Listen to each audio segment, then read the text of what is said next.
Gracias por venir, gracias por la invitación a Leonor, que nos conocemos de aquí al lado de la Dirección de Especialidades, y ahora con mucho gusto atendemos su invitación. Y para hablar de un tema que es interesante porque tiene muchos conceptos que están cambiando, que se están renovando, y que idealmente se está obteniendo información que nos va a permitir empezar a hacer mucha diferencia con respecto de los pacientes. Entonces, está un poquito mal el título. De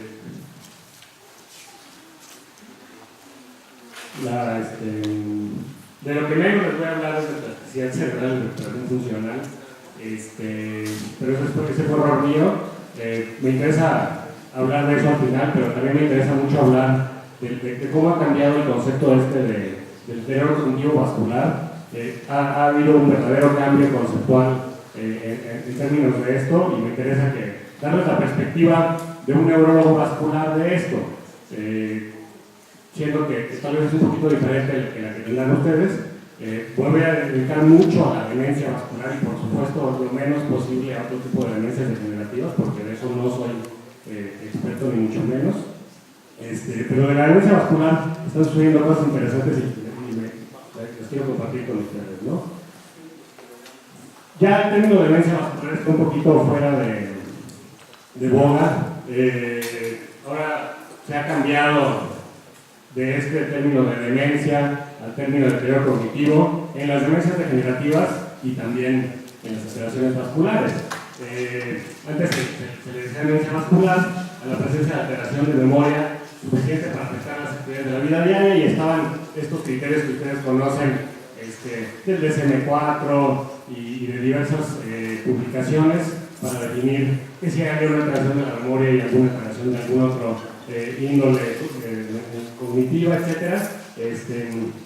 Y mucho tiempo se exploró esto, y luego empezó a perder un poquito de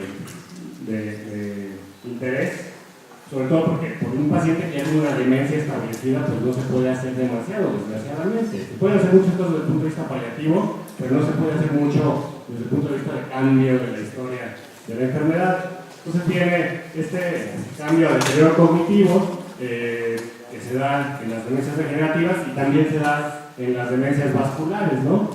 Y surge este concepto de deterioro cognitivo vascular, que tiene definiciones que son unas más específicas, otras menos específicas. Aquí les pongo un par, que son todas las formas de alteración cognitiva leve a severa, asociada con y presumiblemente causada por enfermedad cerebrovascular. Entonces es una definición bastante amplia. Otra definición, más o menos reciente, es el síndrome con evidencia de enfermedad vascular cerebral clínica o daño vascular subclínico con deterioro cognitivo, por lo menos en un dominio. ¿Okay? Entonces también bastante amplio.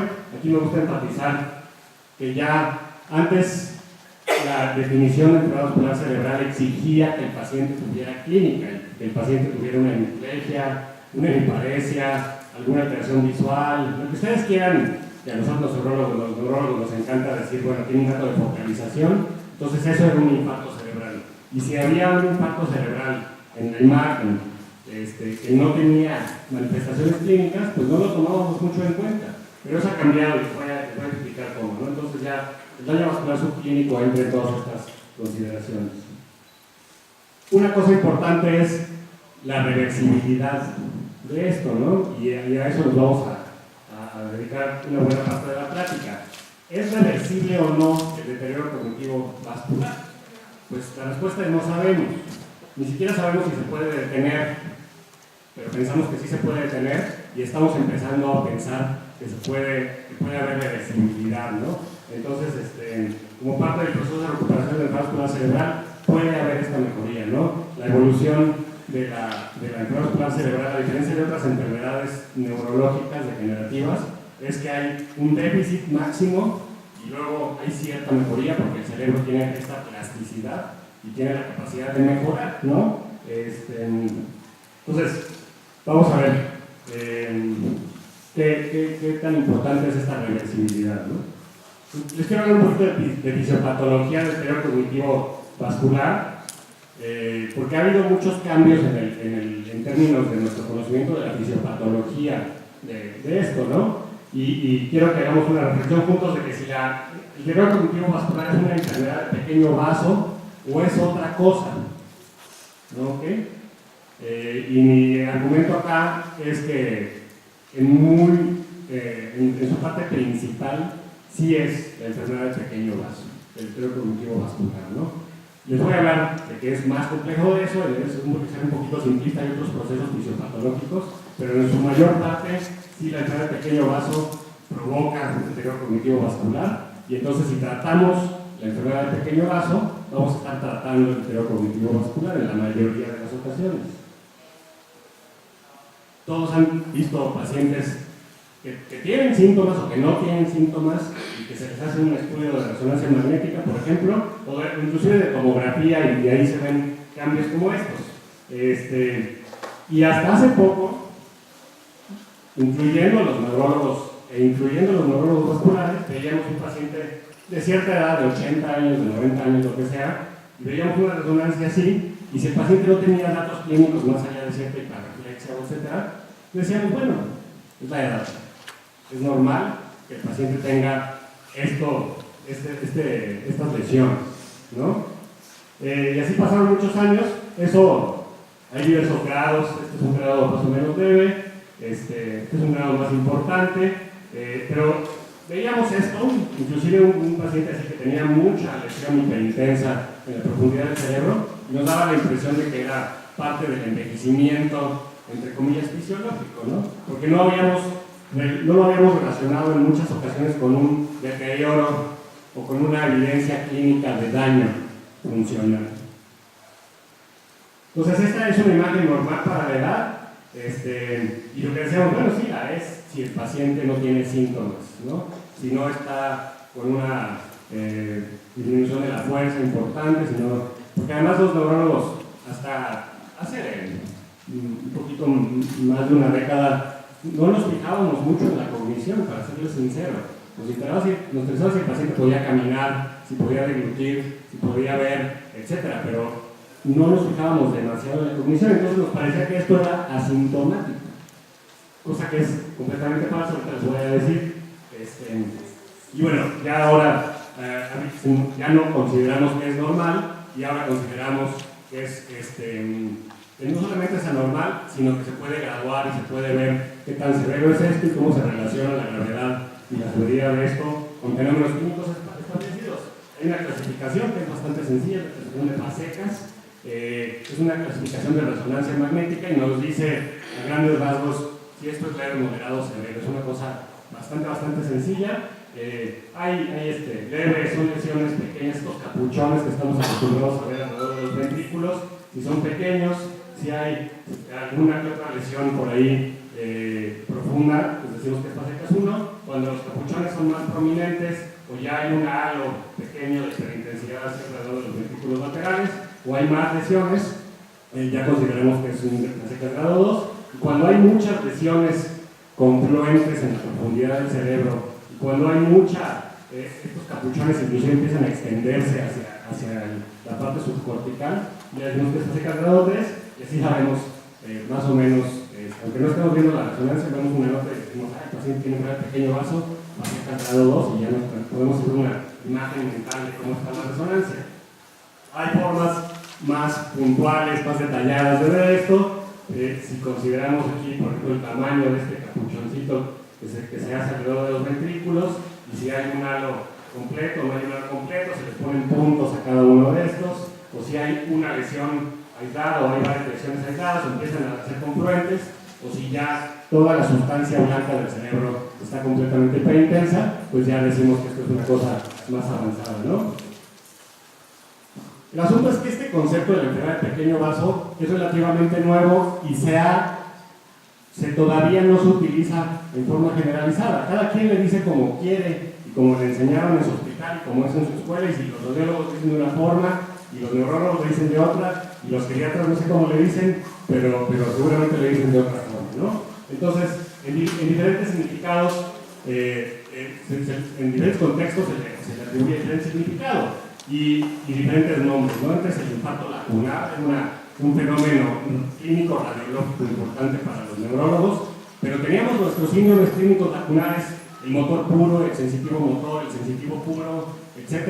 Había ya para, ahora ya hay como unos 12 o 13 síndromes lacunares clínicos radiológicos, y si el paciente no tenía un fenómeno clínico bien establecido, decíamos, este infarto lacunar no es significativo. Es una imagen en la resonancia magnética que no nos interesa.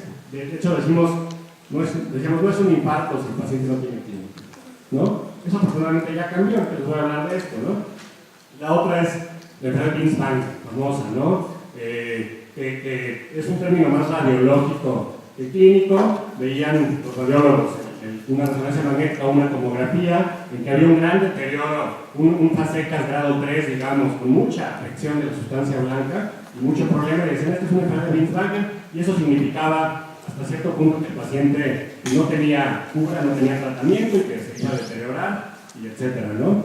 Esto era la leucoraliosis, que era todo lo contrario, aunque en realidad son bastante similares en imagen, dependiendo del contexto del paciente, pero la leucoraliosis era la cosa más benigna del mundo. Poníamos la tomografía o la resonancia y decíamos, tiene un poquito de leucoraliosis normal para su edad, ¿no? Y la microangiopatía, es como le decimos también a veces el pequeño vaso, y a veces se le decía que era la edad simplemente del paciente y que no había mayor cosa que esto, ¿no? No les voy a hablar mucho de los infartos cerebrales profundos pequeños, ahora también se le dice así, o small subcortical strokes, o el S3, pero son estos infartos lacunares que se dan por una oclusión de una pequeña arteria perforante, ¿no? Y lo que dice aquí, un poquito chiquita la letra, perdón, pero es que se consideraban perfectamente benignos, era mucho mejor la recuperación de un paciente que tenía inclusive un infarto lacunar clínicamente relevante, y bueno, eso lo vamos a encontrando que no, que estos pacientes, si agarrábamos pacientes con infartos lacunares y pacientes con infartos cerebrales extensos, si no se moría el paciente cuando tenía un infarto cerebral extenso, vivía lo mismo que el paciente con infartos lacunares, porque los factores de riesgo ahí estaban y se morían de problemas cardíacos, etc. Entonces ya luego fuimos aprendiendo que estos infartos cerebrales clínicos, pequeños, no son tan benignos en realidad. Entonces, ¿qué es la enfermedad de pequeño vaso? ¿A qué se le llama pequeño vaso? A las arterias pequeñas y las arteriolas, ¿no? La diferencia entre una arteria pequeña y una arteriola es histopatológica, es las capas de la muscular que no tienen las arteriolas, y también las arterias pequeñas y las venulas, ¿no? Entonces, estas pequeñas arterias, que son las arterias perforantes, las que en realidad están irrigando al cerebro propiamente, les decimos el pequeño vaso, ¿no? Y en general consideramos que por la anatomía del sistema circulatorio cerebral, las lesiones están un poquito separadas de los ventrículos, en la sustancia blanca profunda, pero un poquito separadas de los ventrículos, son arteriales, y las lesiones muy periventriculares son de origen venoso, porque ya en la parte muy periventricular no hay venas, no hay arterias, perdón, ya nada más están las venas que están drenando la irrigación que ya provino de las arterias que vienen por el exterior. Entonces, estos son las grandes vasos, la arteria cerebral media, la arteria cerebral anterior, etc. Y estas arterias estriatocapsulares, ventriculoestriadas, las talamoperforantes, estas arterias que son las que penetran la parénquima cerebral, son las que provocan la enfermedad de pequeño vaso. ¿Okay? Entonces, estas arterias penetrantes son las que provocan la enfermedad de pequeño vaso en la profundidad, y las perforantes meningias son las que provocan la enfermedad en la parte más distal. Yo discutía con unos residentes hace un par de días, un paciente que tenía muchas lesiones isquémicas a este nivel y que se había publicado la enfermedad de pequeño vaso. La enfermedad de pequeño vaso no es acá, generalmente es acá, porque estas arterias están sometidas a mayor presión, a mayor mecanismo de daño endotelial. Y cuando hay lesiones así muy subcorticales es por otras razones, por problemas reumatológicos o por angiopatía amiloide, etc., ¿no?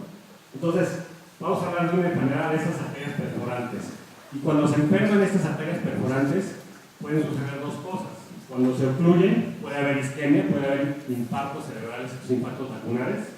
Y cuando se rompen, puede haber hemorragia. Se piensa que estas arterias perforantes son las causantes de las hemorragias intracerebrales que conocemos, ¿no? que son catastróficas, que llevan al paciente muchas veces a cirugía, etc., ¿no?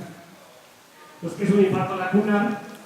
Se describió en 1838 por Deschamps, pero el que hizo la caracterización clínico-patológica del infarto lacunar, más allá del nombre, fue Charles Miller Fisher, que es un neurólogo vascular canadiense que trabajó en Boston toda su vida y que hacía una cosa bien interesante. Charles Miller Fisher veía pacientes y también trabajaba mucho en la sala de patología. Entonces sus pacientes, cuando fallecían, le donaban su cerebro y él hacía una correlación patológica clínica muy interesante. Y él dijo, los infartos lacunares se están dados por una cosa que se llama lipohialinosis. Esto no es aterosclerosis, esto es lipohialinosis. No es colesterol, no es una placa de colesterol lo que se está acumulando en la pared de la arteria y que la ocluye, sino que el exceso de la hipertensión arterial hace que haya remodelación de la pared y esto se empieza a estrechar en su luz y llega al final al punto en que se cierra por completo. Y esta lipohialinosis, esta acumulación, remodelación a través de lípidos y proteínas de la pared de los pequeños vasos es lo que provoca la oclusión. Eso lo hizo su trabajo inicial está basado en solo 6 pacientes y eso ha sido muy criticado. La verdad es que son 6 pacientes, pero tenemos la relación histopatológica con la clínica y él es el que describió los primeros síndromes lacunares clínicos, de motor puro, sensitivo motor, etc. Eso empezó a ser criticado porque hubo personas que hicieron una correlación con factores de riesgo, con una correlación con hallazgos histopatológicos y empezaron a criticar esta hipótesis lacunar de la lipohialinosis. Y ahora sabemos que la lipohialinosis es culpable de problemas en algunos pacientes. Otros pacientes tienen microateromatosis, ya sea del pequeño vaso perforante o del vaso madre, digamos, que tiene un poco de aterosclerosis y que llega a ocluir el ostium de la arteria perforante. Y hay otros mecanismos, inclusive hay estos artículos que son muy interesantes de controversias diciendo que los pacientes con fibrilación auricular pueden tener infartos lacunares. Hay gente que sí, hay gente que dice que no y lo ha relacionado, y etcétera. Pero estamos encontrando que casi cualquier mecanismo fisiopatológico para un infarto cerebral de gran vaso o cardioembólico puede ser aplicable a la enfermedad del pequeño vaso. Y ahora ya lo que hacemos son estas clasificaciones recientes muy amplias en que consideramos que hay microateroma, lipohialinosis, mitosis fibrinoide, los microaneurismas que pueden llegar a provocar sangrado. Sabemos que hay muchas enfermedades genéticas que afectan la microvasculatura. El ejemplo más famoso es el CADASIL, que es un problema autosómico dominante que lleva al paciente a demencia y que es un problema familiar que en México es bastante poco usual. Tendremos en el instituto un par de familias, pero en Europa, por ejemplo, es mucho más común. Y lo que provoca son infartos lacunares en edad muy temprana, que llevan al paciente a demencia muy tempranamente, ¿no? Todos los demás mecanismos también existen, inflamatorio y etcétera, ¿no? Entonces, ya ahorita se habla de que este es el lugar donde está la unidad neurovascular. Y algunos dicen unidad neurobiovascular, ¿no? Estas pequeñas arterias y los capilares que las acompañan es donde se da la relación interesante entre el sistema circulatorio y el sistema vascular. Y hay mucha gente que está viendo cómo interaccionan los vasos y el cerebro desde el punto de vista de ciencia básica, ¿no? Y la otra forma, y hay quien dice que es la misma enfermedad pero con diferente expresión, la otra forma como se enferman los pequeños vasos es con hemorragias. Esta es una secuencia de ecogradiente o de Swan en la resonancia magnética que es exquisitamente sensible para hemorragias. Entonces ustedes ven aquí ahora también nuevo concepto de las microhemorragias múltiples. En este caso, ¿cuántas quieren? Cientos de hemorragias solamente en este corte de la resonancia magnética, algunas hemorragias grandes. Aquí el paciente, los pequeños vasos del paciente han cruzado con un fenómeno de alteración de acúmulo de proteínas amiloides en su pared que lo hace muy susceptible a que haya ruptura. Y este paciente está igual de demenciado que hubiera tenido muchos infartos vacunales. ¿Okay? Entonces, otro mecanismo. Y hay quien dice que estamos equivocándonos al decir que los infartos vacunales tienen mucho que ver con el infarto de gran vaso, sino que más bien la enfermedad de pequeño vaso es un espectro de enfermedad que cursa con infartos y cursa con hemorragias. ¿Okay? Pero bueno, esa es ya la discusión, ¿no? Ahora, esa fisiopatología, ¿por qué importa? ¿Por qué importa si hay hipohialinosis o si hay microteromatosis o si hay cardioembolismo? Porque queremos evitar que esto suceda, ¿no? Queremos evitar que esto suceda. Ya sabemos, ahorita les voy a decir por qué, que sí es importante que esto suceda. No es un mecanismo normal, digamos, de la edad que esto suceda, ¿no? Entonces, las preguntas que les pongo es que si hay relación entre los infartos vacunales y la leucoariosis, estas manchas blancas que vemos en muchos estudios de muchos pacientes que tienen cierta edad, y si hay relación entre la enfermedad de pequeño vaso y el deterioro cognitivo vascular. ¿Okay? Antes, hasta recientemente, no sabíamos si había relación entre una cosa y la otra, ¿no? Ha habido varios trabajos. Este es un trabajo relativamente reciente que es muy bonito, que es un trabajo más o menos sencillo, en que déjenme ver si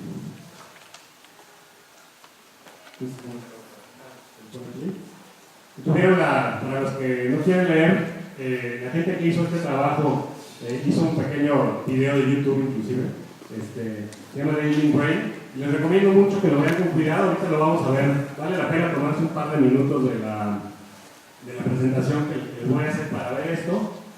Y ellos lo que utilizaron fue agarrar a varios pacientes, creo que 16 ahorita van a decir, y hacerles resonancia magnética con mucha frecuencia.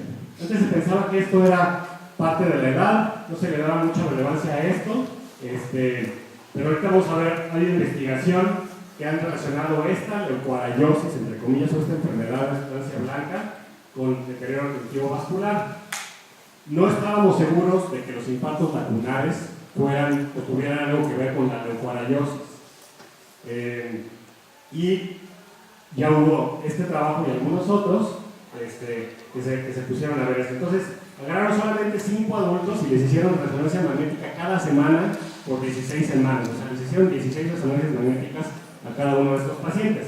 Eran pacientes que ya tenían enfermedad de pequeño vaso y porque si no, si agarraban 5 pacientes muy sanos nunca iba a aparecer nada, ¿no? Eran pacientes que ya tenían este proceso funcionando, ¿no? Ya tenían enfermedad de pequeño vaso y les hacían además difusión. Y aquí se ve la imagen, es un video bonito, en que se ve la imagen superimpuesta de cómo el paciente va teniendo infartos vacunales en un lado, en otro lado, porque este proceso ya está afectando a toda la microvasculatura, y cómo esos infartos vacunales se van convirtiendo en leucoariosis, ¿no?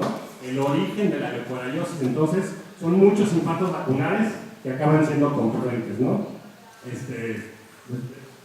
Les recomiendo que vean ese video completo, es bonito, y lo que ellos demuestran es eso, que la leucoariosis no es un endurecimiento, no es una cicatrización por bajo gasto, todos los conceptos que teníamos son erróneos. Son pequeños infartos que suceden y acaban dejando al paciente con una gran enfermedad de sustancia blanca. Entonces, ¿qué causa el deterioro cognitivo leve? El concepto actual que tenemos, siempre hemos sabido que hay pacientes que tienen 6, 7, 8 infartos cerebrales, por ejemplo, el paciente que tiene fibrilación auricular y que no está bien controlado, no está ovulado, lo que sea, tiene muchos infartos, ya está demenciado. Hay gente que tiene infartos estratégicos que con un infarto en el tálamo, en la unión parieto-occipital, puede quedar demenciado con un solo infarto. Esos son afortunadamente raros, pero sí tiene que suceder. Y la causa más importante, la enfermedad de pequeño vaso, ¿no? Entonces y muchas veces coexiste esto. Hay pacientes que tienen enfermedad de gran vaso, hay pacientes que tienen además enfermedad de pequeño vaso, y esto acaba provocando alteraciones, ¿no? Entonces, estos son los pacientes que cuando ya están en estos rangos de enfermedad de pequeño vaso, ya generalmente, si nos vamos a buscar un poquito, ya tienen deterioro cognitivo, o inclusive son los pacientes que ya tienen una demencia vascular bien puesta, ¿no? Estos son los infartos estratégicos. Un infarto en una parte específica del tálamo puede provocar demencia inmediata, ¿no? En un solo momento. Y estas que yo les decía, la encefalopatía amiloide con microhemorragias por todos lados del cerebro provoca la misma demencia que cualquier otro, ¿no? Y relativamente recientemente empezamos a encontrar que esto sí era relevante, que no, a lo mejor el paciente no tenía un deterioro motor, un deterioro sensitivo, pero si se nos poníamos a hacerle pruebas neuropsicológicas a estos pacientes que tenían enfermedad de pequeño vaso, resulta que sí tenían deterioro cognitivo y que los que estaban demenciados, pues por supuesto tenían mucha enfermedad de pequeño vaso, ¿no? Entonces se empezó a ver que las personas con microinfartos se demenciaban más adelante en la vida, ¿no? Que si yo tenía un síndrome lacunar clínico, más adelante tenía mucho riesgo de tener demencia, ¿no? Y surgió un estudio en el 2005, ya tiene 10 años, pero cuando surgió fue muy novedoso, que es el estudio LADIS, que analizó la carga lesional, entre comillas, la cantidad de enfermedad de sustancia blanca y el grado de deterioro cognitivo. Y fue muy interesante porque encontró primero que nada, les hacían muchas pruebas neuropsicológicas a los pacientes y encontraron primero que nada que entre más sustancia blanca estaba dañada, pues peor le iba a los pacientes en las pruebas neuropsicológicas, ¿no? Muy lógicamente. Y esto ya en el 2009 tiene un seguimiento en que se vio que entre más tenían alteración de sustancia blanca los pacientes al principio, peor les iba con el tiempo, o sea, se iban a demencia. Entonces, no solo ya tenía el paciente deterioro cognitivo según el grado de enfermedad de pequeño vaso que tuviera al principio, sino que se iba a ir a demencia y se iba a deteriorar más rápidamente conforme empezara con algo de enfermedad de pequeño vaso. Entonces, ya sabemos la fisiopatología del enfermedad de pequeño vaso, ya sabemos que sí tiene una relación importante con la demencia vascular, de hecho se piensa que es la principal causa ahora de demencia vascular, y esto ha llevado inclusive a un cambio. Hay un artículo de hace unos 2 años o 3 años que se llama La definición de enfermedad vascular cerebral para el siglo XXI, ¿no? Y la principal cosa que cambió de nuestra definición clásica de enfermedad vascular cerebral para el siglo XX respecto a la que vamos a utilizar para el siglo XXI es que ya se incluyen los infartos asintomáticos, los infartos silentes, ¿no? ¿Okay? Entonces, si el paciente le hacemos una resonancia magnética y tiene una lesión vascular, bueno, no si tiene una, pero porque una lesión pequeñita puede aparecer muy fácilmente en pacientes, por ejemplo, que tienen migraña y no tener ninguna relevancia, etc. Pero si el paciente tiene varias lesiones vasculares, aunque esté perfectamente asintomático, a eso le decimos infarto. Es un infarto silente, pero es un infarto. Y hay que analizar cuál es el mecanismo fisiopatológico en ese paciente para que ya no le siga sucediendo, ¿no? ¿Y para qué lo queremos hacer esto? Pues para tratar de hacer un tratamiento en ese paciente, ¿no?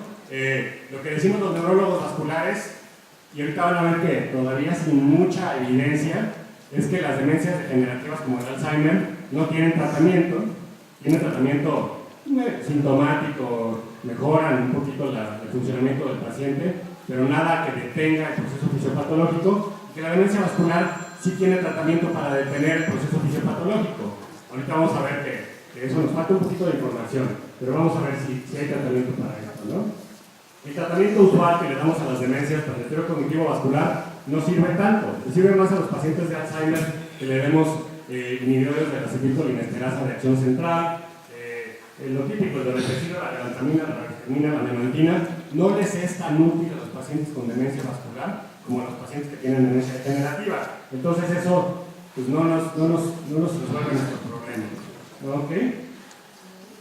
Y entonces hay que cuestionarnos con todo este nuevo conocimiento que tenemos si es posible detener la aparición de nuevas lesiones de pequeño vaso y si eso implica que podemos detener la progresión de la demencia, ¿no? Primero vamos a tratar de detener el daño, vamos a tratar de detener la progresión de la demencia y luego vamos a ver si podemos darle algo al paciente para que recupere hasta cierto punto.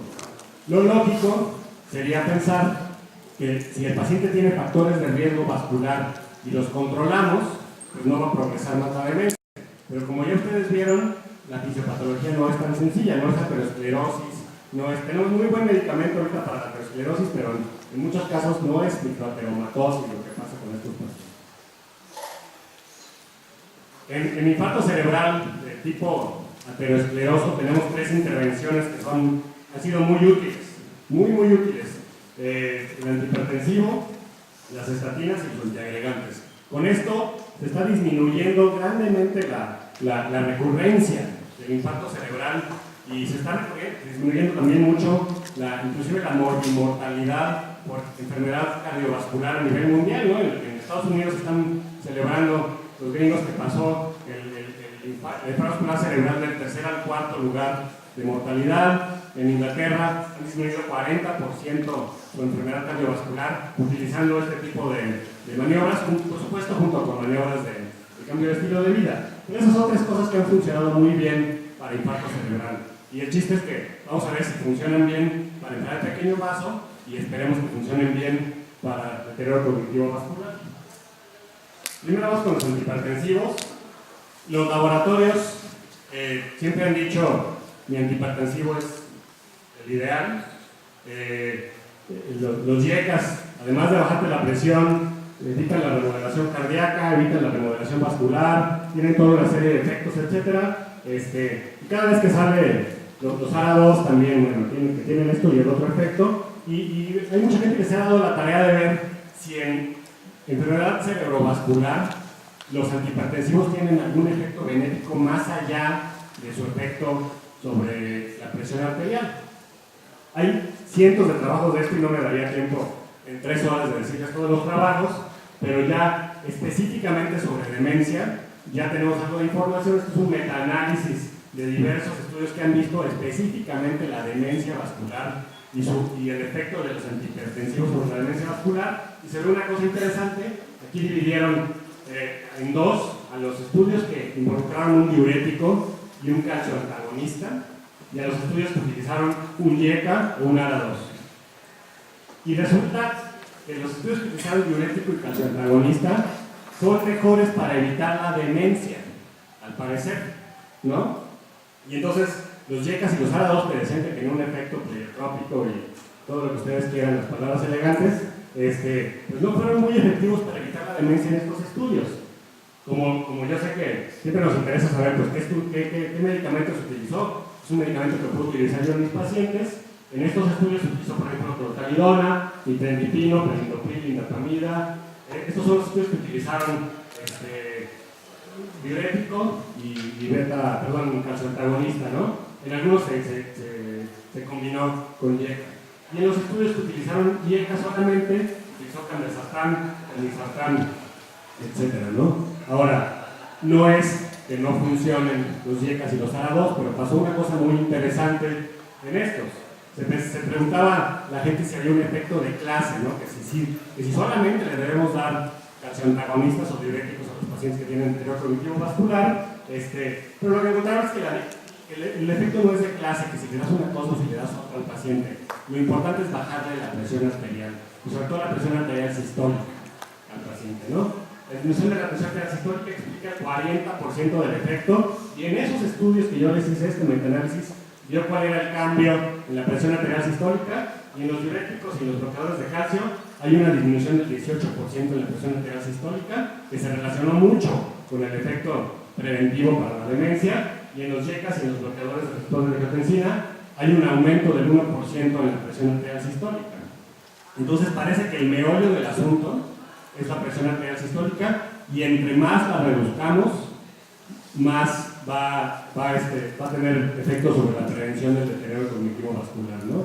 Después de que salió este estudio del PROGRESS, que fue con telmisartán, que en el Instituto de Neurología participamos como centro de este estudio, se publicó en el New England, se hizo un editorial que es muy interesante, y al final del editorial decían, vamos a hacer un pequeño haiku para recordar qué debemos utilizar en estos pacientes, y decía, el infarto cerebral da antihipertensivo y da antiagregante, el que sea. Ese era el pequeño haiku, así como poemita. No importa qué clase de antihipertensivo le demos al paciente, mientras veamos un efecto sobre el control de la presión arterial, más que un efecto de clase de cada medicamento. Eso es para antihipertensivos. Entonces la lección hasta el momento es que debemos darle antihipertensivos a los pacientes, que podemos disminuir el deterioro cognitivo vascular, y que tiene sobre todo que ver con la disminución de la presión arterial y sobre todo la sistólica. Las estatinas es la otra cosa que hemos utilizado mucho y más recientemente para la prevención secundaria de la enfermedad vascular cerebral. Hay muchos estudios de estatinas que demostraron mucho beneficio en pacientes con enfermedad cardiovascular y en la combinación de cerebrovascular con cardiovascular, pero este estudio que salió en el 2006, el estudio Sparkle, es el culpable de que utilizamos estatinas en dosis altas. ¿Y por qué es el culpable de esto? Porque utilizaron la atorvastatina en dosis muy altas, 80 miligramos diarios de atorvastatina, y demostraron dos cosas. Primero, que había una gran disminución en la recurrencia del infarto cerebral, y luego que eran bastante bien toleradas las dosis altas de atorvastatina. Hubo pocos pacientes que dejaron el tratamiento porque no toleraron, porque tenían mialgias, lo que ustedes quieran, ¿no? Entonces, fue bien tolerado y fue muy efectivo. La otra cosa que aprendimos acá, porque ellos cometieron el error, entre comillas, de meter pacientes con EBC isquémico y hemorrágico, es que si a un paciente con EBC hemorrágico le das estatinas, aumentas el riesgo de que recurra. Entonces no se deben dar estatinas en pacientes con EBC hemorrágico. Y luego salieron muchos estudios, pero me interesa mostrarles este subanálisis del mismo estudio de Sparkle. Y en este subanálisis del mismo estudio se fueron a los subtipos de enfermedad vascular cerebral. Y uno de los principales subtipos que se beneficia de utilizar estatinas en dosis altas es la enfermedad del pequeño vaso. La enfermedad del pequeño vaso se disminuyó la cantidad de infartos posteriores, infartos o ataques isquémicos transitorios, efectos de infartos cardiovasculares, etc., ¿no? Entonces, el subtipo de enfermedad de pequeño vaso específicamente se beneficia del uso de estatinas. Aquí ven ustedes que todo llega aquí no cumple el intervalo de confianza, la significancia estadística, porque eran ya grupos pequeños. Es un análisis post-hoc y de subgrupos. Entonces, no nos extraña que no llegue a la significancia estadística.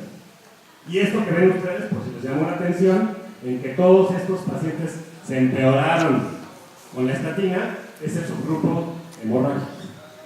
¿Okay? Los pacientes que metieron con hemorragia cerebral tenían más riesgo de tener hemorragias cerebrales después. Entonces, no damos estatinas cuando un paciente llega con una hemorragia cerebral. Y hay mecanismos para esto, para explicar esto, pero no es el propósito de la plática, ¿no? Entonces, y hay muchos otros trabajos, hay estudios interesantes poblacionales en que la gente que toma estatinas por problemas de hipercolesterolemia o por problemas cardíacos, etcétera, los han seguido y han visto que tienen menos riesgo de demencia en general, ¿no? Ellos dicen que se atreven a decir que la estatina ayuda a que no tengas Alzheimer, porque hay por ahí unas teorías vasculares del Alzheimer. Yo siempre que lo menciono, mis compañeros que ven más demencias de Alzheimer, etcétera, se empiezan a molestar conmigo. La verdad es que son puras hipótesis, pero por supuesto en la demencia vascular esto es cierto, ¿no? Ahorita las estatinas están un poquito bajo fuego, porque por supuesto se han encontrado efectos adversos, se ha encontrado que aumentan la glicemia, etcétera. Pero bueno, por lo menos la evidencia clínica hasta el momento es de que son bastante beneficiosas, ¿no? Y bueno, el metaanálisis de Cochrane no llegan a la conclusión de que las estatinas sean útiles, pero yo siempre he dicho, no debemos mezclar las cosas, no podemos analizar los grupos de pacientes con demencias de todo tipo, porque son muy diferentes las demencias de tipo degenerativo que las demencias vasculares desde el punto de vista de fisiopatología. Entonces yo creo que por eso no se ha llegado a una conclusión para esto. Seguramente si se analizan solamente las demencias vasculares, pues esto va a ser más beneficioso que si se meten pacientes con demencia frontotemporal y con demencia de Alzheimer, etc., ¿no? Entonces, esos fueron los antihipertensivos y las estatinas. Y finalmente los antiagregantes. Los antiagregantes son de nuestros principales armas terapéuticas para infarto cerebral. La aspirinita tranquila que le damos a los pacientes, barata, tiene un gran efecto para evitar la recurrencia en pacientes con infarto cerebral. Hay varias opciones, el clopidogrel, la combinación de respiración prolongada con aspirina, etc. es ligeramente mejor el clopidogrel en toda la enfermedad cerebral. Es ligeramente mejor que la aspirina, pero no vale la pena pagar el extra porque es una diferencia muy pequeña. Se necesitan cientos de pacientes que reciban clopidogrel para evitar un infarto cerebral respecto a aspirina. Entonces, por ejemplo, mis pacientes del instituto que tienen que comprar su medicamento, pues por supuesto compran aspirina y con eso es más que suficiente para una disminución importante, ¿no? Y el tirado de liberación prolongada en ese mismo estudio, el PROPES, que encontró que el telmisartán no era especialmente útil para evitar recurrencia, encontró que el periodo de liberación prolongada y la aspirina no son especialmente útiles más allá del clopidogrel para evitar esto, ¿no? Entonces, inclusive se ha abandonado porque era muy caro y ahorita ya no se usa mucho, ¿no? Eso es para el vascular cerebral en general, pero específicamente para el tema que nos interesa hoy, que es el entrar el pequeño vaso, salió un estudio del SPS3, se llama prevención secundaria de los S3, de los infartos subcorticales pequeños, y fue un estudio que vio aspirina versus aspirina con clopidogrel en pacientes con infarto lacunar. Y por otro lado, fue un estudio interesante, en otro brazo del estudio se veía si el control muy estricto de la presión arterial era mejor que un control conservador. A los neurólogos no les gusta la combinación de aspirina y clopidogrel, sobre todo a muy largo plazo. Ahora ya nos gusta muy a corto plazo, 21 días después de un evento, porque se ha demostrado en un estudio chino, el Chance, que son muy efectivos cuando se da poco tiempo, pero cuando se empieza a dar un mes, 6 meses, 1 año, 3 años, empieza a provocar hemorragias cerebrales, la combinación de medicamentos. Pero eso se sabía en infartos cerebrales grandes, no se sabía en infartos cerebrales pequeños, en lacunares, si esto sucedía. Entonces, se hizo este estudio del SPS3, ¿y qué creen? Pues que sucede exactamente lo mismo. Los pacientes, cuando se les deja una combinación de clopidogrel y aspirina a muy largo plazo, sangran, tienen hemorragia cerebral, y además hemorragias gastrointestinales y hemorragias de muchos otros tipos, ¿no? Entonces, eso nos lleva a nosotros estamos peleando con los cardiólogos, porque los cardiólogos les gusta su doble antiagregación, aunque inclusive ellos ya empiezan a quitarla después de cierto periodo, hasta inclusive cuando el paciente tiene stents, pero nosotros sabemos que la doble antiagregación en cualquier tipo de infarto, ya sea lacunar o de gran vaso o el que sea, no es buena opción porque provoca hemorragias. Entonces, la conclusión de esto es que sí hay que bajarle la presión arterial a los pacientes y los ayudamos a que no tengan demencia, sí hay que darles estatinas y los ayudamos a que no tengan demencia vascular, y sí hay que darles antiagregantes y los ayudamos a que se detenga la demencia vascular. ¿Hasta qué punto? No lo sabemos. Yo les estoy dando evidencias un poquito indirectas, un poquito basado en estudios de enfermedad vascular cerebral con diagnóstico clínico. ¿Okay? Cuando el paciente tenía un infarto lacunar clínico, entraba al estudio.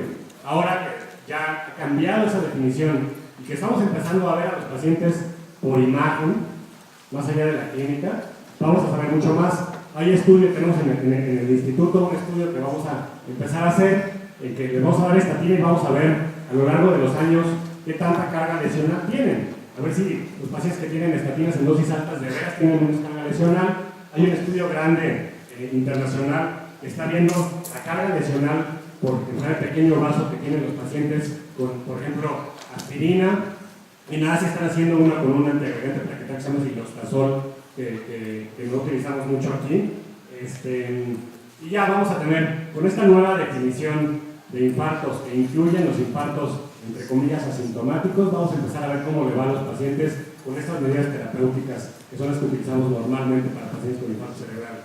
Pero hasta el momento la información valida eso que le decimos a los neuropsiquiatras de que la enfermedad de pequeño vaso y deterioro cognitivo vascular por lo menos es controlable. Podemos llegar a que el paciente tenga una meseta, un plató de deterioro, y eso lo vemos afortunadamente con los pacientes, ¿no?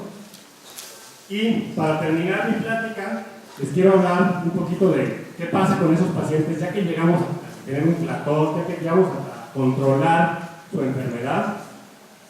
¿Qué pasará? Pues podrá ser que los podemos mejorar, a los pacientes. Y esto es ya mucho más, es información un poquito más esotérica la que les voy a dar, ya no es más basada en esta evidencia que es bastante buena, pero espero que puedan ver que sí, que es emocionante. La plasticidad cerebral, muy brevemente, es el proceso por el que tenemos aprendizaje. Y esa plasticidad cerebral empieza desde que nacemos hasta que fallecemos. Hay diferentes mecanismos de plasticidad cerebral. Se sabe que en el anciano, por ejemplo, la plasticidad cerebral no es en la corteza, sino que es en la sustancia blanca. Lo que se reorganiza es la sustancia blanca porque la población neuronal ya está disminuida en la corteza y entonces no hay mucha oportunidad de que haya plasticidad ahí, pero sí hay plasticidad cerebral y hay reaprendizaje de procesos a nivel de la sustancia blanca. Es un proceso espontáneo e inevitable y hay muchos mecanismos de biogénesis, de neurogénesis a través del cual se puede mejorar la plasticidad cerebral. Estos son estudios en ratas, están perfectamente estudiados que una lesión pequeña en la corteza cerebral va a ser rápidamente compensada por el tejido que circunda esa lesión. Son neuronas, por ejemplo, si tengo una lesión pequeña en el área motora derecha, las neuronas que están alrededor son neuronas motoras.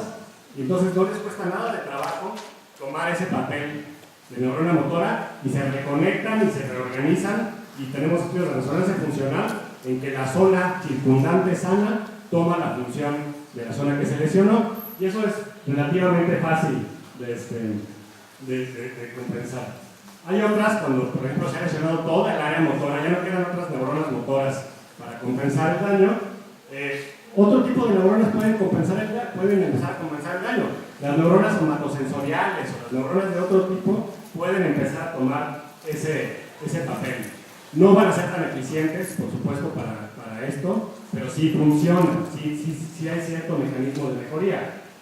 Y hay inclusive, cuando se ha dañado, por ejemplo, todo un hemisferio, evidencia de que el hemisferio contralateral empieza a tomar las funciones de este hemisferio. Siempre el ejemplo más claro es el lenguaje.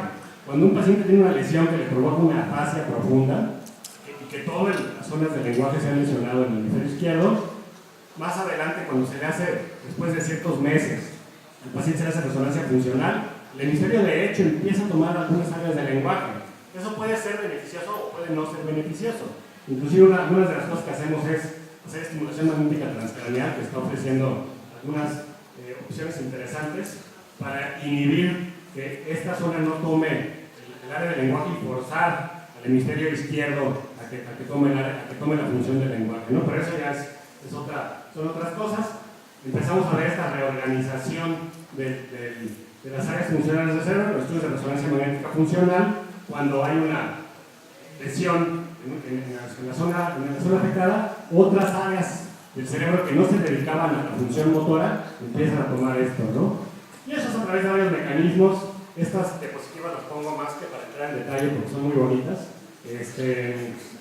Pero hay neurogénesis, hay células madre en el cerebro, en la zona subventricular. Estas células madre se reproducen cuando hay una lesión, ya lo sabemos. Y esas células madre empiezan a migrar y a ir hacia la zona de lesión. Todo esto ya se conoce. Inclusive podemos dar al paciente una cosa que se llama eritropoyetina, que ustedes las conocen, y empieza más proliferación y más migración de células madre. Estas células madre no se van a convertir en neuronas y van a desarrollar dendritas axones y se van a reconectar. Pero sí hay efectos, se le llama efecto mayordomo, en que liberan sustancias, liberan factores de crecimiento neuronal que van a ayudar a la disminución de esa lesión. Entonces hay neurogénesis en el cerebro, hay angiogénesis, está perfectamente demostrado que en el borde de una lesión isquémica empieza una angiogénesis importante y hay un aumento en la perfusión que va junto con esta angiogénesis. Estos vasos sirven para que aumente la perfusión y mejore ahí la situación, ¿no? Y esto ha demostrado inclusive que mejora los tractos. Ya podemos ahorita hacer tractografías por resonancia magnética, que son resonancias magnéticas de rata, de 9 teslas, de 8 teslas, que son mucho más potentes que las que tenemos para humanos de 3 teslas, pero en que se ve el desarrollo de tractos que intentan corregir esa lesión. Cosas como el sildenafil, cosas como la eritropoyetina aumentan la posibilidad de que estos tractos se formen, ¿no? Ahora, noten que estos son imágenes y resultados en ratas, y en humanos ha sido más difícil replicar el efecto. Y en mi último minuto de plática, les quiero hablar un poquito de lo que queremos hacer, de lo que nos está emocionando un poco, ojalá sea una emoción justificada para estos pacientes con deterioro cognitivo vascular y con lesión cerebral. Hay cosas con factores estimulantes de granulocitos, con sildenafil y todo ese tipo de medicamentos, con eritropoyetina, etcétera, que se intenta que haya una cierta neuroregeneración, ¿no?, en estos pacientes. Que tratar de estimular, que junto, por supuesto, con la terapia física, mejoren las posibilidades de que estas neuronas se regeneren. Se habla de la aceticolina, de la eritropoyetina, de la cerebrolicina, todos esos medicamentos que a nosotros no nos gustan porque fallaron para lo que nos dijeron que iban a servir. Nos dijeron que iban a servir como neuroprotectores en la etapa aguda de la isquemia, y para eso no funcionaron. Y ahora nos están diciendo que van a ser que pueden ser neuroregeneradores en la etapa crónica. Vamos a ver si eso es cierto. Vamos a ver si los trabajos que se empiezan a desarrollar nos demuestran que estos medicamentos sí son regeneradores, ¿no? Se están utilizando, por ejemplo, hay estudios famosos, un estudio que se llama FLAME, en que la fluoxetina bilivulgar mejora la posibilidad de que el paciente se beneficie de la rehabilitación, más allá del efecto antidepresivo, por supuesto. Y bueno, las células madre que hasta el momento no han demostrado ser su utilidad, y etcétera, ¿no? Entonces, antidepresivos, antipsicóticos, los inhibidores de la receptura de serotonina específicamente, y un poquito les voy a hablar del medicamento que mejores trabajos se han hecho en este sentido sobre la aceticolina. Pues Álvarez Sabino en Barcelona ha hecho trabajos interesantes en que el paciente con deterioro cognitivo vascular lo pone a hacer ejercicios, terapia cognitiva, le da aceticolina, y hay otros trabajos con cerebrolicina, y el paciente le hacen unas baterías neuropsicológicas amplias, y parece que hay una mejoría en las baterías neuropsicológicas. Yo siempre le digo a la gente, no nos emocionemos, no es lo mismo una mejoría en una puntuación de una prueba neuropsicológica que una mejoría en la calidad de vida del paciente o en el funcionamiento del paciente, ¿no? Pero esto nos tiene un poquito emocionados, medicamentos como los antidepresivos, medicamentos como las propias estatinas, y medicamentos como estos neurotrópicos que le dicen, puede ser que presenten una opción de mejoría más rápida para el paciente, ya que le detuvimos su proceso de demencia vascular. Tal vez con esto podemos empezar a mejorarnos, ¿no? Como ya no quiero aprender más de mi tiempo, muchísimas gracias, y no sé si alguien tiene alguna pregunta.